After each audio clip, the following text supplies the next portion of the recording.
So in this next module, we're going to be discussing one of my favorite things about being a musician, whether you're touring or just creating and writing new material, and that is to collaborate with other musicians and other creatives. I know it's so much fun to get to work with other camps, see how they're doing what they are doing. You can utilize their strengths and you can give them some of your strengths.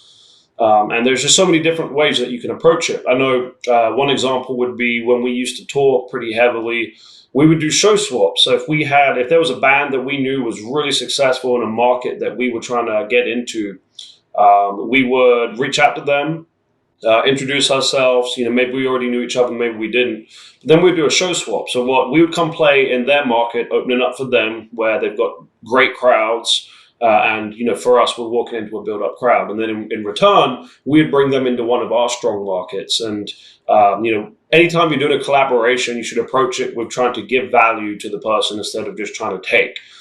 So that'd be one example. In the social media world, you can team up on content that you're making. I mean, perhaps you do a video, especially during the shutdown for COVID and everything. There was a ton of videos getting made where you'd be at completely different locations, but you would shoot content together and edit a video. So that's another great way.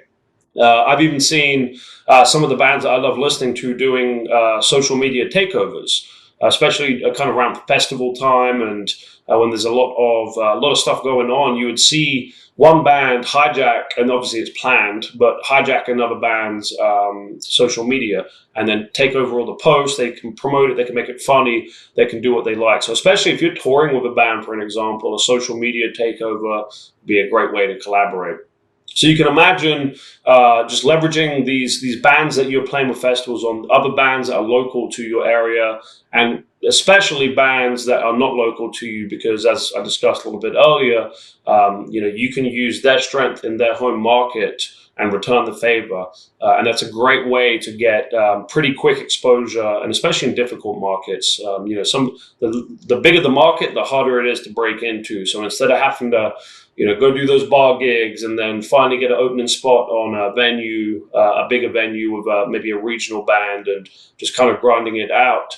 If you can go straight to the source, and perhaps as a regional band that's especially if they're based there, you can get that opening spot. So there are 1,000 different ways you can take this. This is, as musicians, you are creative people as it is. So this is one area where you should really use that part of your brain to think, how can I collaborate with other people in our music network that is valuable to both of us? Definitely recommend, kind of sitting down, thinking about who it is around you that that number one, you can bring value to, and in return, they can bring some value. So interested to hear different strategies that people might have in this, or things maybe you've tried in the past that worked, maybe things you've tried that haven't worked. As always, you should be reviewing these different strategies you put into place and focusing in on what's really working. So yeah,